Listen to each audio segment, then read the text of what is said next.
Hey, no driving gloves. Another Thursday night. That was a pretty cool new intro graphic. Actually, and the Speedo. I don't know that they were actually matching up there. Look at that. Look at that. Half a tank of gas. Amp meter right in the middle. Yeah, that's pretty fancy. So, no driving gloves. We're giving it a shot tonight. Thursday night, 9 o'clock recording time. Hopefully, you'll be hearing this tomorrow morning audio if the producer here gets his act together. Probably not. You probably have to wait till Monday for audio. But if you're listening to this audio, you know when you got it. Exactly. Hey. And who knows? You might not listen to it for like 4 days after you download it and it comes out. So, I think Derek and I have a multitude of topics tonight. We're going to bounce around to a couple of things. We're going to talk VIN numbers. We're going to talk the idiots and how they write car ads. Ooh, and we can connect those two together. Yes, and of course, I've got my little probably sub things.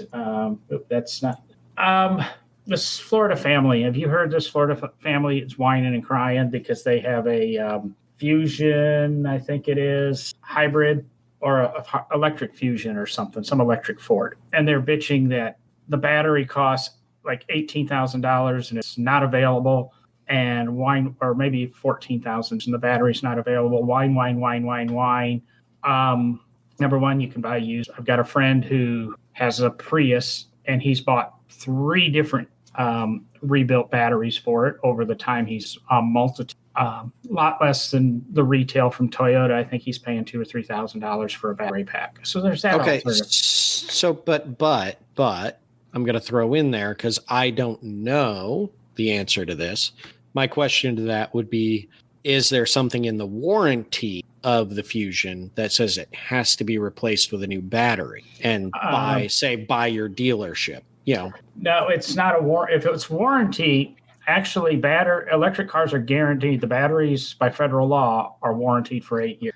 This happens to be she paid $11,000 for a Ford Focus electric car, 2014 model. So that doesn't make sense. So it's probably just outside of that 8 years. It's just out. Yep. Had the car for 6 months before it began giving her issues and flashing symbols, and now the battery's shot. She has to replace the battery. Supposedly Ford doesn't make the battery for it anymore, which again, you only have to make parts for a car for 8 years. So it's 8-year-old car. But there are rebuilt things available. And so I'm reading the article to you. Problem is the battery costs $14,000. For a brand new one? Well, if there's no brand new ones available, is that $14,000 for a rebuilt? No, I'm assuming that's $14,000 price in the Ford catalog because the part number probably still exists. Okay, a couple of months back, a certain person tried to do his best risky business and submerged his German car. $18,000, and a month later, he got his car back. All it was a motor. I'm upset. Mm-hmm. My internal combustion engine car motor almost cost as much as the car. If I would have a car that was 3 years older, the motor would have cost as much as the value of the car. What the heck is the difference? The battery is effectively the heart of an electric car. Mm-hmm. So $14,000. Who's the editor of Motor Trend? Johnny Lieberman. He had a Ford Focus. I believe it was an RS. Motor blew up on him, and he was quoted something like $14,000 or $16,000 from what he said on his podcast about to have the motor replaced in his Ford Focus. So I don't see what the whine is. You have an old car, it broke. It's $14,000. Mm-hmm. It's just like replacing your motor. So quit whining, buckle down, maybe think ahead. Maybe go, let's see here. I got a car, it's $11,000. It's 8 years old. It's electric. Well, it's not even, part of it is thinking ahead, John, but part of it is doing your research. Yes. If you're going to buy an electric vehicle, especially a used electric, do your research on. It's just like buying any internal combustion vehicle that's used, right? It's the same thing. You want to look at what have been the known issues with the car. Has it had major engine issues? Are there a bunch of technical bulletins and recalls and anything like that? Technical TSBs, technical service bulletins. You do all that research when you go to buy a used internal combustion engine powered car, right? Do the same thing with an electric car. You're gonna find out that the batteries cost a lot of money to replace. just like an engine costs a lot of money to replace in a car. As you say, it's effectively the same component, right? It's either the internal combustion engine that's powering the vehicle, or it's a battery that is powering a vehicle. And it's about doing your research and understanding what you're getting yourself into. Then, like I say, exactly. I think it's people are dealing with. They remember, get a Jasper engine for $3,000, put it in your car. And so, but it's just. Well, I mean, you can still do that. Just buy an old enough vehicle to be able to do that. Yeah. I just hate these articles that are so slanted against electric vehicles. Not that I'm saying they're the end all, solve all, everything, except Berkshire Hathaway may have actually made a big leap. I don't know if we want to talk about that. I've only heard some brief snippets of that. I was going to say, evidently you heard something I haven't, because I haven't heard anything about Berkshire Hathaway. There is a dry lake bed in California, massive. Thousands of acres that Berkshire owns. Let me see if I can figure out the name of it. I'm trying to think of which, because there's El Mirage, but don't think that's private. Salton Sea. Oh, Salton Sea. Yeah. Berkshire Hathaway. I didn't realize Berkshire Hathaway. Warren Buffett. Well, Warren Buffett's Berkshire Hathaway is one of the prospectors in the California lithium valley. Let's see here. Fast forward 174 years from the start of the gold rush to now. I guess, see here. It's not saying. But basically, Berkshire has the Salton Sea. And, of course, San Andreas Fault goes through it. And they've been getting certain things out of it. But what they've now done is they think they have figured out a way to extract the lithium that is in the Salton Sea environmentally safe. And they claim there is enough lithium in there to meet any level of demand in the foreseeable future. So all of a sudden, now we have an American place to produce our lithium. Supposedly, we can mine it safely. Like I say, I haven't dug deep into this. I don't want to make this an electric car show, but that was a neat little thing that I did here. And I read this morning when it comes to that. Let me see if I can find out that it has not officially passed, but let's see here. Generally, $7,500 tax credits on electric vehicles are going to come back. It doesn't matter how many cars they sold. Tesla and GM right now, you can't get your $7,500 because they've sold too many cars. Ford and Nissan are going to surpass their cap number, but it looks like, and I'm reading this secondhand, cars will need to be less than $55,000. Trucks and SUVs and vans need to be under $80,000. Your income needs to be under $150 individual or $300 joint, just kind of what they normally say. Could be retroactive to the first of this year. So $7,500 to buy an electric car again, or discount it. Supposedly the discount, instead of waiting to taxes, could be immediate. They're talking about a $4,000 tax credit on used electric vehicles electric cars sold for under $25,000 or 30% of the sale price, whichever's lower. They must be sold through a dealer, and one resale credit for the life of the vehicle. And the income limits are half, 75 and 100. And you can only take one credit in a 3-year period. So looks like the government's going to, I don't know, I'm not going to get in politics, but the government's going to throw that $7,500 in there. And then the person that I was reading this from posed the question, the Tesla Model Y is priced above $55,000, and the government's saying that would not be covered under this $7,500 because it's too expensive. However, Tesla considers the Model Y to be an SUV. So maybe this is a topic for the future. What defines a car as an SUV? Mm-hmm. Yeah, I think so. Now, of course, the Model Y is built off the Model 3 platform. So the Model Y is just effective. But that was another thing that I came across my desk. I'll throw that one out. Intriguing. We'll save that for a later show. Yep, we'll save that for a later show. We'll look into the Berkshire Hathaway thing. What's your bitch for the week, Derek? We'll line up Warren Buffett. Yeah, it's not unheard of. I'm like two people separated from Warren.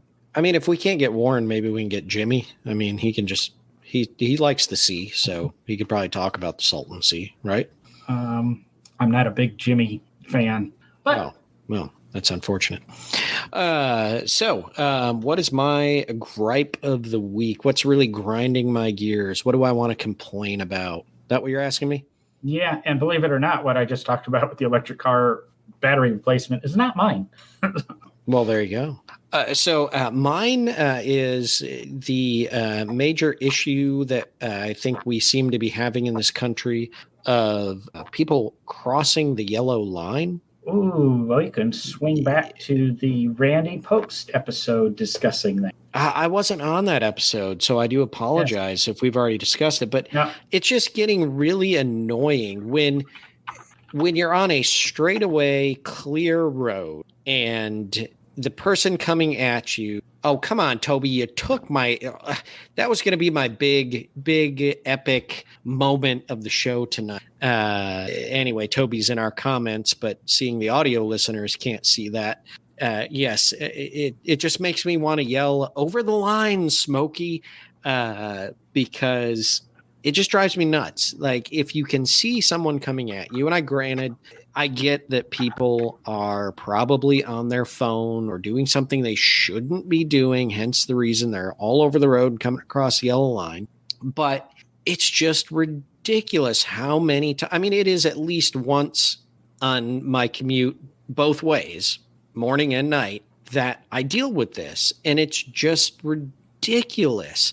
And especially if you're, I mean, it's really bad on a straightaway where you can see if people are coming, or if you wind up doing that and people are coming at you. Don't do it around a blind turn either. You know, if you're coming into a curve and it's a blind curve, don't cut the curve like you're, a race car driver looking for the straight line and apex to come out of the turn and get your speed up, because there's bound to be someone on the other side. If you can see that there's nobody around, nobody coming at you, so on and so forth, you cut a little bit over the yellow line, you're not going to hurt anybody, that's fine. But come on, people, let's get our acts together and do what we're supposed to do and keep it between the lines, because it's just, it's getting absurd. And I still think, I said it on one of the shows before, I think we were talking about Tail of the Dragon. I think there should be a race series on places like the Tail of the Dragon, where it's not about how fast you can get down, not about how, you can, but it should be about whether or not you can keep it between the lines going down the road. There should be a whole series dedicated to it on twisty, windy roads. How well can you do without touching or crossing the lines? Yeah, Randy was on episode 127. It was me and Sean Yoder who interviewed him. And somehow we got it talking exactly about that in Tail of the Dragon and crossing the center line. And I don't know if I brought it up in that episode or a later episode. I find it interesting that as car people, we want to find the twistiest, curviest road we can and then figure out how to drive it as straight as possible. Isn't the challenge the corners? And I totally agree with you. The challenge is to go down that road as fast as you can legally and stay in between the line. And it's just, I don't understand why people do it. I feel like, Michael Schumacher or Ayrton Senna, or I don't even know who the hell's current in Formula One, but I don't even know who the hell's current in NASCAR. But yeah, Derek, I'll agree with you. Keep it between the lines. Simple enough. It's ridiculous. It's like Toby's comment here on the live video stream is like the Operation game, but with cars. Yes, exactly. It'd be kind of cool. Actually, you could probably start programming it, because now they've got the I'm going to call it, for lack of a better term, because we're talking about games, video games, stuff like that. A lot of the cars now on the backup sensor have the rumble pack in the seat. You remember, like PlayStation, you had your PlayStation had the rumble pack in the controller, and now a lot of the new cars in the butt of the seat, they've got the rumble pack that when you get too close to something when backing up, it vibrates the seat. You should do that when you cross the line.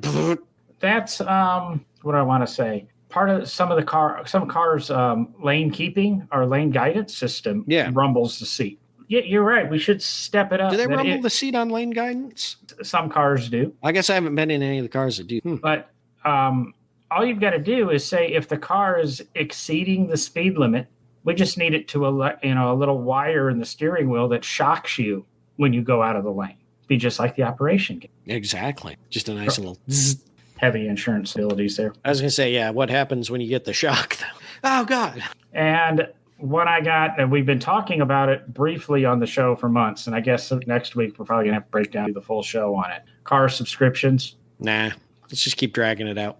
BMW is making massive headlines because some newspaper or magazine found that they're charging a subscription fee for heated seats in some countries, including South Korea. And I can't remember what the money is, $20 a month. And people are can people research this? Number one, it's not new. BMW's done it before. Other car companies are doing it. Not a surprise. People are saying, oh, so you're building a car with stuff that then I have to pay for.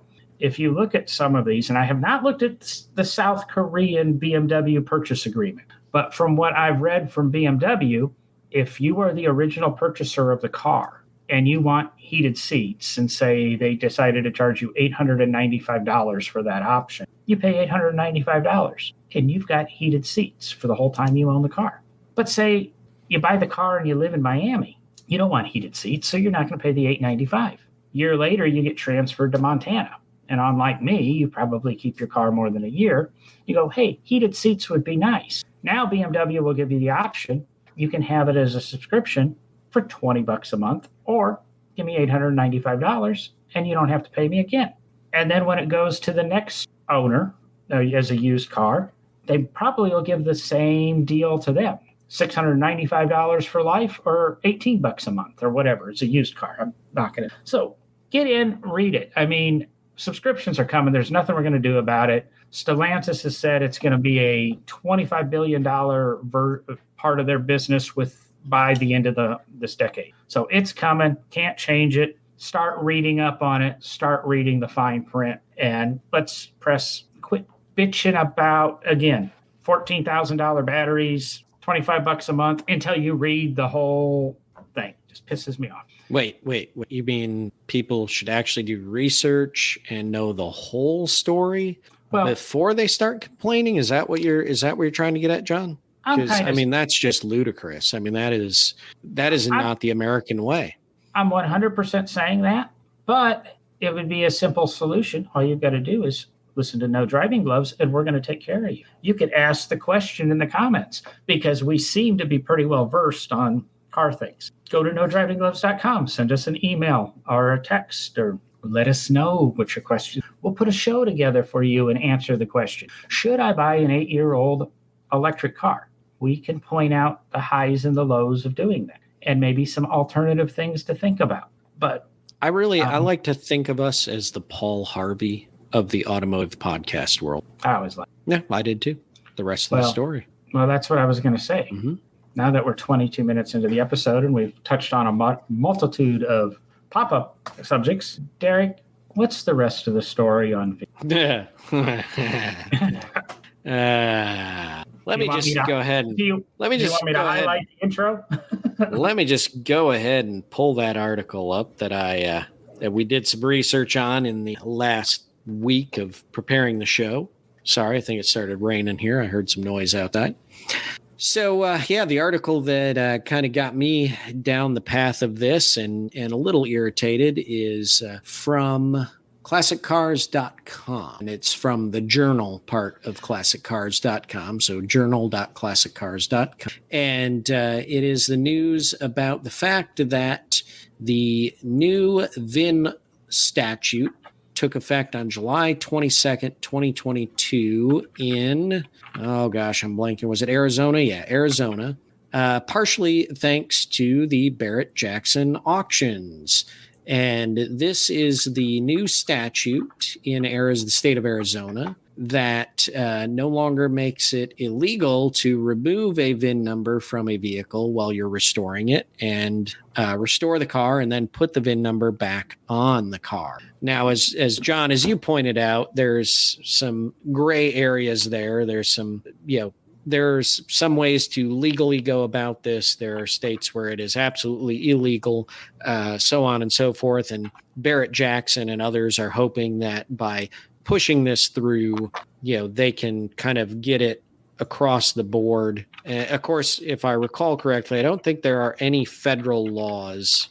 Actually, the article I'm trying to remember. Is it that there is no federal law against removing the VIN number? Yes, there is no federal law, but state law. But all the states are taking precedent. And, coming from a restoration background and having vehicles that, actually, I should say only one of the vehicles that we own had the VIN number removed before we acquired the vehicle. I am not a fan of the idea of being able to remove a VIN number. And actually, it wasn't even a VIN number. It's on a car that is old enough. Of course, everyone knows that most of the cars my father and I own are too old to have VIN numbers. They just have simple serial numbers because they're before the VIN number laws and federal acts went into effect. But I'm not a fan of this because, yes, there are people out there that would be very proper and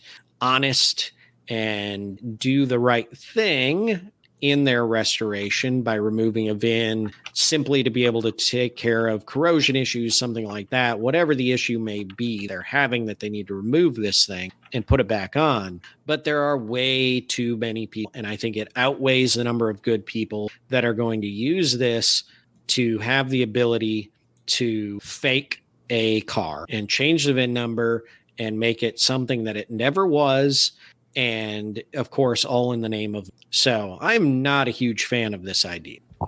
I totally agree with you because most states do have a provision for this. Now, it's not necessarily the most convenient and easy.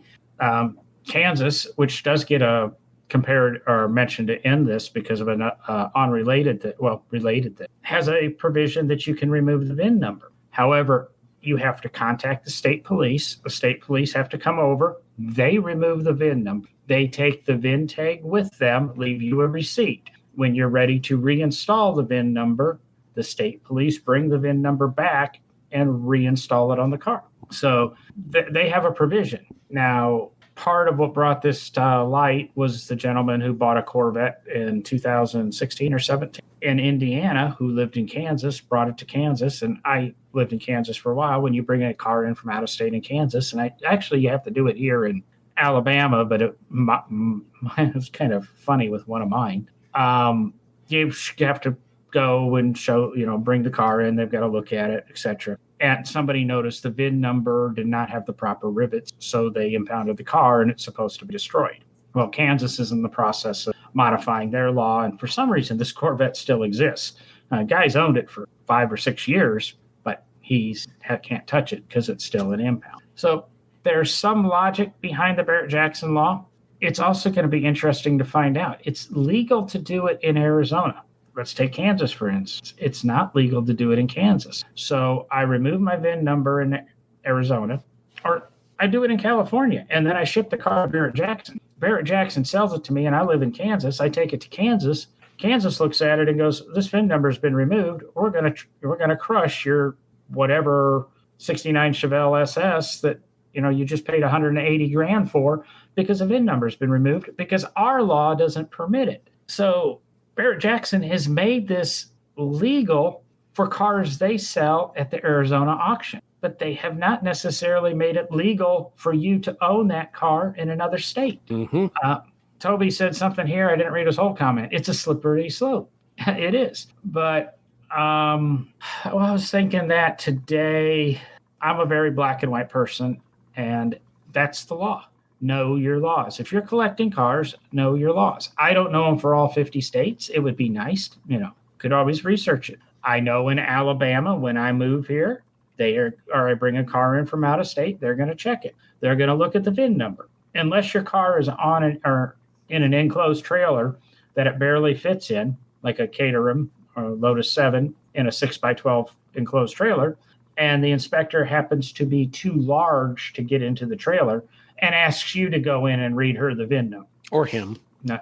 Or him. I was that's what happened to me. She could not get into the trailer to read the VIN number, so she had me read the VIN number. I could have made up anything. That car actually had 3 VIN numbers. It had the Caterham chassis number, it had a number from North Carolina, and it had a California number. California number was really important because when I sold the car, it went back to California, and because it had that California VIN number, made it a dream for the new owner to I think it added value to that Caterham.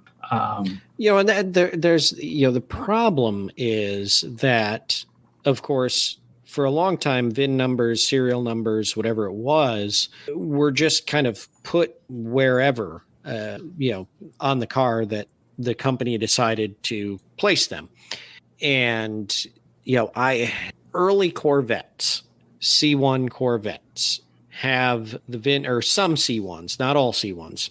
Well, early C1s, it's simply a plate screwed on the driver's door, and then you move to having it riveted to the steering column tube. And it, especially on the steering column tube, they have been known to corrode and have a number of issues with them, not surviving terribly well. And the scary thing there is that if you, say, found a very significant Corvette in a junkyard from that era, and it was beyond restoration, correct? So, say the fiberglass was just absolutely destroyed. The frame was so rusted that it just wasn't worth it. The engine was missing or, blown to pieces at some point. But this was an extremely important Corvette, had a strong history, and say you looked under the hood and there was a, good portion, but not all of the, early serial number VIN tag that was on the steering tube, column tube, still there. Specifically the last 6 digits. All you got to do is pop that off, go get another C1 Corvette of the same year, have a new tag created. You have what you say is the original remnants of the original tag that you took off for restoration and had a new one made because it was, so far badly corroded and so far gone. And you put that on this other car and, of course, change the numbers on the chassis and the other stampings where it's, consistent. Well, now you just created that extremely valuable car that's rotted to pieces in a junkyard because you were able to remove the VIN tag and create a new one and put it on a different car. That to me is a problem. And a similar story that actually happened, I believe it was a Jaguar, it might have been an XK-SS that was cut into quarters. Right front quarter, left front quarter, right rear quarter, left rear quarter. And they proceeded to build a car around each quarter. Each quarter was original. So all of a sudden, there are now 4 original Jaguars. And it came to light that there were multiples of this Jaguar. And it did. So people will do this. What Jaguar ended up doing is determining that the VIN number that is stamped on the left or right shock tower, front shock tower, is what is required to be a Jaguar. So the other 3 weren't real Jaguars, even though they contained just as much original car as the one with the VIN number. But there had to be a decision made, however that shakes out. But there are, I want to say nefarious, but that's not the right word. Though there are people out there that will do anything because, frankly, cars are valuable. People will shoot you over $5. Why wouldn't somebody fake a car over $50,000? Oh, Lord, people have fake cars over less than that. Yes. But here's the thing also, and maybe I should do a little bit more. I should have done a little more research. I apologize to our listeners. I should have actually maybe read the House bill in its entirety. But in the article, it simply states that Removing and reattaching the vehicle identification number, the VIN, during repairs or restoration is no longer against the law. So here's my question. If that's no longer against the law, and they're simply saying that it's the VIN number that can be removed and reattached, and you have a Jaguar that I believe you said it was left front stamping in the shock tower, part of the chassis, is what determines which car that is. What keeps somebody from cutting that part of the car out and putting it on a different car now? Because that's still part of the VIN number. So it can be removed and replaced. Exactly. That's what I'm saying. This gets so shady. There are so many ways. Early on in my restoration, restored a 64 MG, which was actually a 63. It was a really early production. Is that how? No. Restored a 63 MG. And the parts car we used was a 64 MG. The VIN number on that 64 MG was actually prior to the 63 MG. Now, you have to understand, back in the 60s, especially with cars like that, they were titled for the year that they were sold, not necessarily built. So this early number car sold after, in 64, after this other semi-early number car. There was discussion, and fortunately the shop and the owner were, what do you want to say, had some morals to them, because it very easily, this guy could have went from having a low thousands MGB to the 114th MGB ever made. Now, granted, it was 64 to 63, but at that point, it doesn't matter, because you're going to you sell it by the VIN number. This is the 114th MGB. And geez, they all rusted out. So it's probably one of the 5 oldest MGBs on the planet.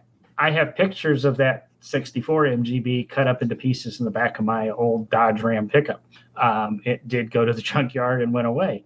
But there's one of those instances that I wouldn't make significant value changes, but I bet you in the MGB world it'd make a $3,000 to $6,000 value difference on it, from being, say, VIN number 117 to VIN number 3,283.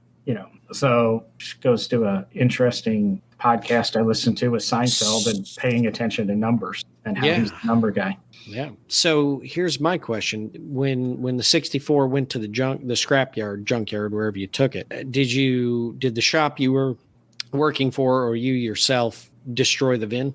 No, the car just went, and believe me, it did not go away, but the VIN did not leave.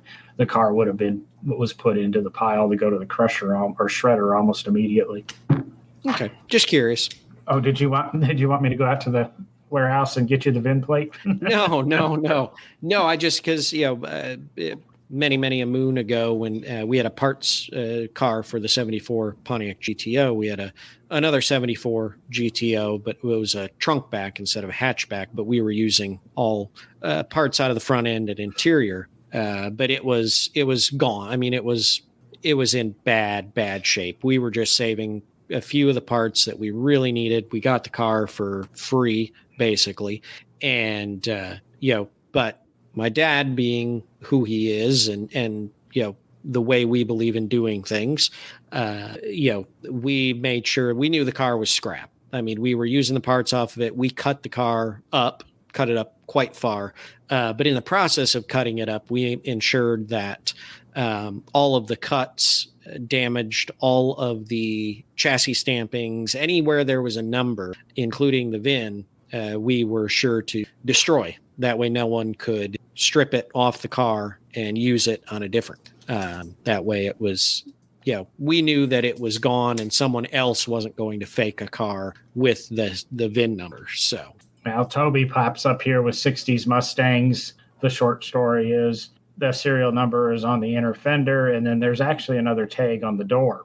Mm-hmm. And you can change the front clip and not the door, and then have mismatching VINs, change the doors and not the front clip, and have change the front clip and the doors and still have mismatching VINs. What's right? What's correct? And personally, in my family, this situation exists because we have the 76 Mustang ever built. Now, it's not running, it's not driving. It's probably, if you leaned on the car, you'd fall through it. It's so rusted out. But we have the VIN number. those VIN numbers, I guarantee you, are worth money to somebody. So I can't tell you where the car is. I think my dad's the only one of the car is. But there's a long story with that. But there's another example of, I'm going to send this car to Arizona and have it restored. It's legal for them to take the VIN numbers off while they're doing the restoration. I've been involved with the restoration of a car that the only piece of the car that came in with the car that left with the car was the cowl. The floors were replaced. The rear fenders were replaced. The front fenders were replaced. The frame was replaced. The cowl is the only thing that moved over. I mean, so it's definitely, Derek says it's a scary thing.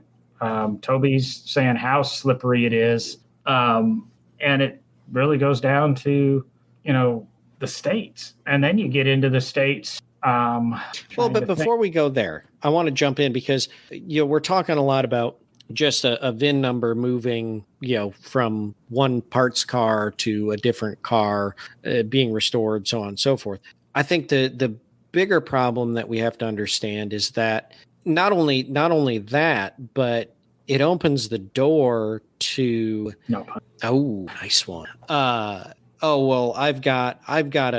Let's go back to the Chevelle example used.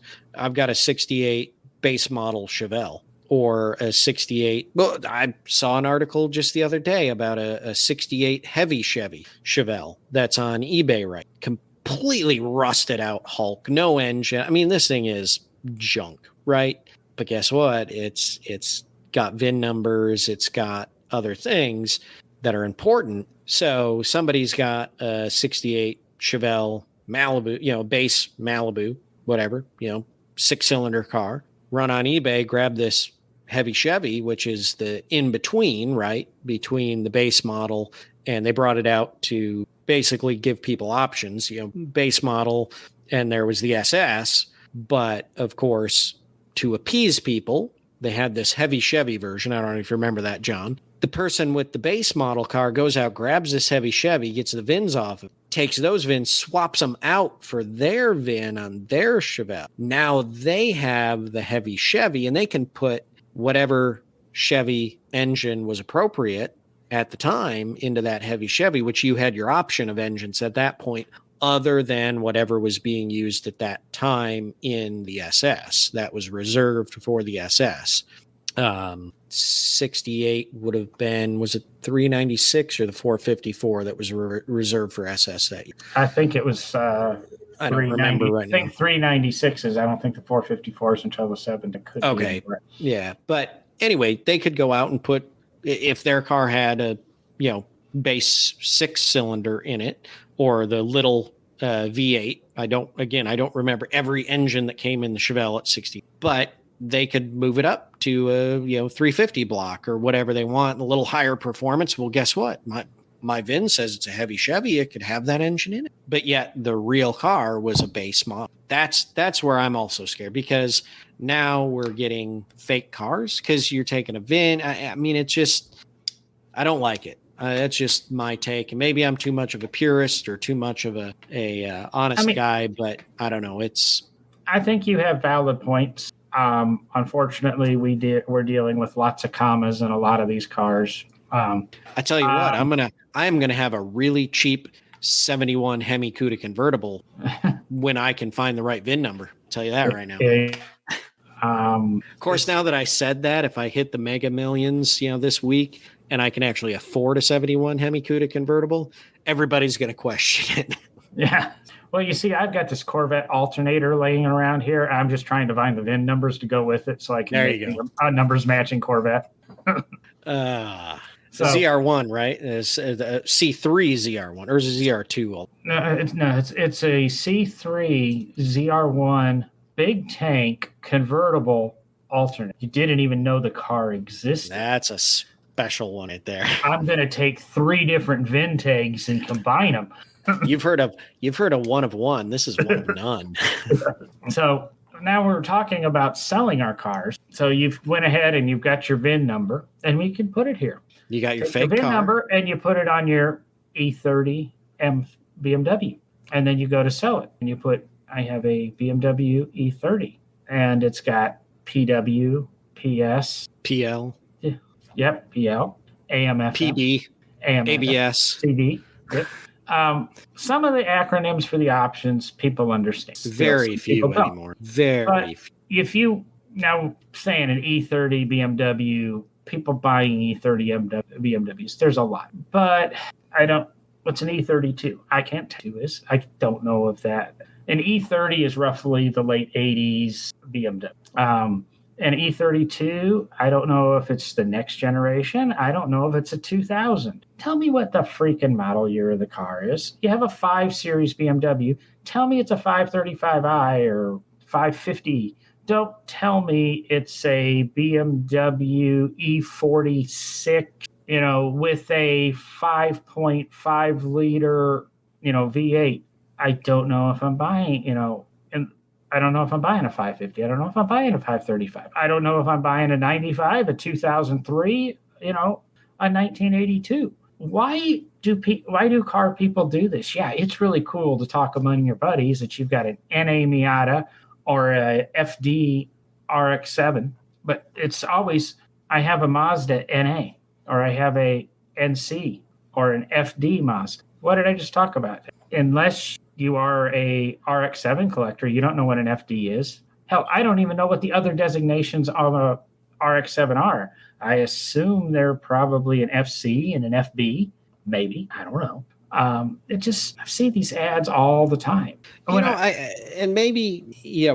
hate it. I absolutely hate it. Not that I shouldn't say I hate it. I just think some of it's just unnecessary. Why do you have to list it in the ad? Number one, if somebody's interested in the car, they're probably going to reach out and say, what options does it? Is it the fully loaded model? Is it a base model? Does it have this? Does it have that? Maybe these ads are being written this way by these people to ensure that only another collector will buy the car that's going to understand the lingo and stuff. But again, I see it. The problem is I see it in the local, free auto traders. You open one of those up and somebody's got an ad in there and they're like, I got a 1997 GMC Sierra, PWPL, PS, ABS, AC, BG Day, FQPRLT. What? Like, you're selling a used car. 4WD with LSD and a 5-speed? FWD. AWD.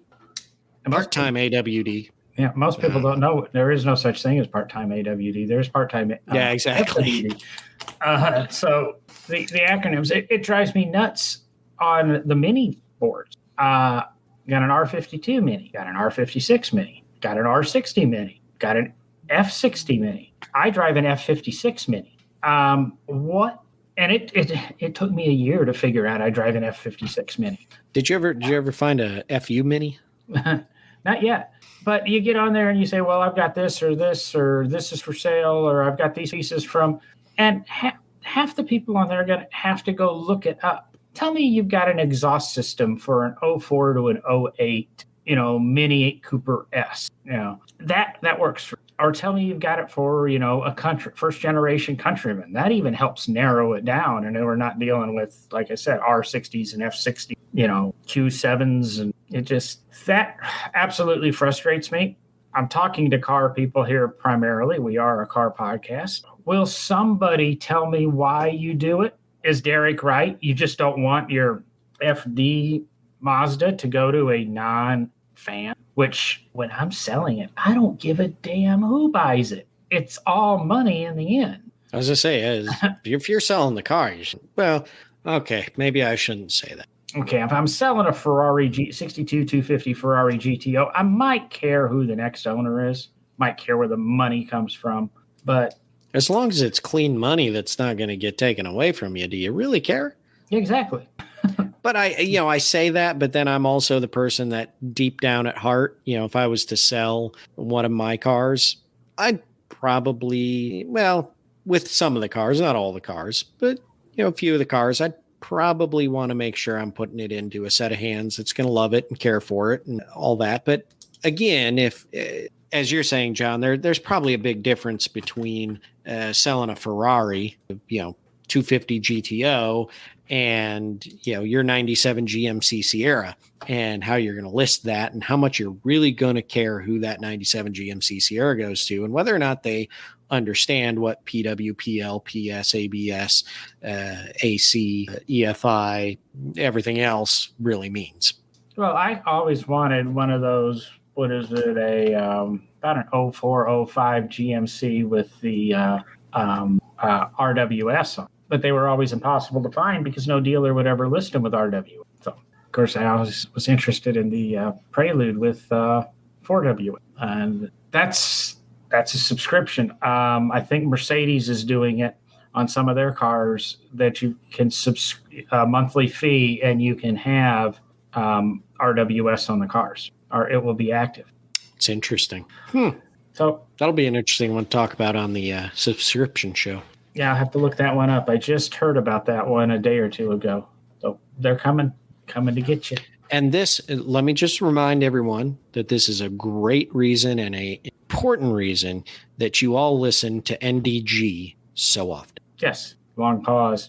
I was probably up for my bitch of the week, and I just don't know which one to choose from. I thought you were just trying to figure out what NDG stood for. No, I put a list on my Amazon Alexa stuff, put NDG, but then I realized when I was going to do an NDG comment, I always told it no driving gloves in it. Oh, maybe we should come out in our newsletter, Derek, with a handy little guide to what all those common abbreviations that can be across the board. We have a newsletter?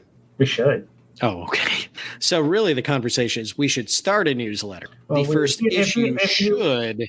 If you would have went with it, maybe we would have some people emailing us going, hey, you have a newsletter? And we would have had subscribers. See, Derek missed. But hey, you know what? It's the live video feed. You can cut that out of the audio when you edit. I can. But if it's already out there video, why take it out of the audio? Okay. You're driving through a parking lot or city streets, and somebody just decides to stop, and then they put their flashers. Where this happened to me that irritated me is I'm driving through a complex, and the person in front of me just flat stopped. And, of course, I came to a stop behind them. And after a moment or two, I guess they realized what they did, and then they turned their flashers on as they sat to wait for somebody. Immediately to the left of them is another lane of traffic, small parking lot, not very busy. Immediately to the left of that, or adjacent to that, is about 60 empty parking spots. Too damn hard to pull into a parking spot. You could have even pulled in parallel without anybody notice. But no, you stopped in front of me. You put your blinker or flashers on. I go around you as somebody's coming the other way at dusk with no headlights. Because you were too lazy to pull into a parking spot, you about crashed your car, my car, and somebody else's. Oh, wait, can we complain about the guy people that don't have their headlights on at dusk as well? Seeing you threw that in there, can we get that one stuck in too this week? Well, we probably could, but that gets into the people who don't turn their headlights on when it's raining. People that, I have daytime running lamps, my headlights are on, but they forget their taillights are. And, I'm actually one of those that go, come on. I know my headlights should be coming on because I don't want to turn the switch and screw up the programming, Yeah, you got it set on auto and you're just like, come on, baby, turn it on. I really want to reach down and move that knob over one because I know it's going to take me 8 days to remember to move it back to auto. So you know what really doesn't make sense, though? We've done daytime running lights. Why in the world do we not just make it all the way around? Just have running lights, front and rear, daytime. Come on. Because you do realize daytime running lights run at a lower percentage of energy and it's slightly dimmer than normal headlights. So can you do that with your taillights? Do we really want to encourage people to burn out their taillights any quicker than they do? Because that, believe me, will be coming up in my bitch of the week is people that have a left taillight with 2 or 3 bulbs in it, a third brake light with 2 or 3 bulbs in it, and a right taillight with 2 or 3 bulbs in it. And they have 1 bulb working in the left taillight. You've let 10 other bulbs burn out. Mm-hmm. Now, granted, going to all this LED stuff, it's a little bit different story and a hell of a lot more expensive to fix. But I mean, really, John, if you're going to tear the taillights apart to fix the bulbs, you might as well just wait till they're all out and replace them all at once. Yeah, true. I mean, that's all they're doing. They're just waiting for everything to be out. It just easier job. Just take everything out, put everything in new, put it back together. That way you don't have to pull it out. One bulb, 2 weeks later, another, but you got to pull it out again. Just wait for it all to go out. An interesting bit of trivia. I live in Alabama, as most of the listeners. Alabama 2022 law only requires one operating taillight. My question is, why can't I go into the Ford dealership and only buy a car with one taillight? I don't want to pay for all that other bullshit. I don't want to pay for the other taillight. I don't want to pay for that brake light. I just want what the law says I have to have. You're forcing me to buy all this needless stuff. Maybe you shouldn't turn it on and I should pay a subscription for how many taillights I order. Ooh, I like that. So now you got a whole bunch of bitches out of me in the beginning and the end. Does it charge per blink? It could. Is it like 1 cent per blink on the turn signal? Well, that was a joke that somebody was talking about with, keyless entry. Toyota's talking about charging for that. So are they going to charge per entry? You can subscribe to unlimited entries to your car per month, or I want 40 entries per month. I want 20 entries per month. Can you have different levels of the subscription depending on how often you actually want to use the remote? Yeah.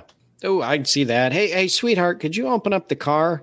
Ooh, sorry. I've only got like 3 entries left. I'm not going to be able to do that. Here's the metal key. You need to walk out and manually unlock it. Yeah. Why don't you just use the key? Well, there's a whole bunch of happy-go-lucky we talked about, and I'll just throw into the headlight conversation. It's a law in damn near possibly every state. Why can't we make it that when the windshield wipers come on, the headlights, the whole headlight? Mm-hmm. It's a very simple thing. I mean, you could charge probably $1 a month for that. Yeah. Look at this. Look at all the money we are generating for the automotive industry right now. Speaking of generating money, NoDrivingGloves.com. Buy us a coffee there if we entertained you the show, kept you occupied and provided value to you for an hour and 5 minutes. Or once I run this through the editing software for 47 minutes. And we are... I'm going to be out of here. NoDrivingGloves.com. Buy us a coffee. Links to everything on the webpage. Subscribe, like, follow, do whatever the heck you need to do. And we'll talk to you next Thursday, maybe about vehicles. Maybe. Just maybe. What he said. And I'm out of here. No, you're not out of here yet. I'm still looking for the exit. We'll do this and see. Hopefully there's not music attached. It's in the same place every week.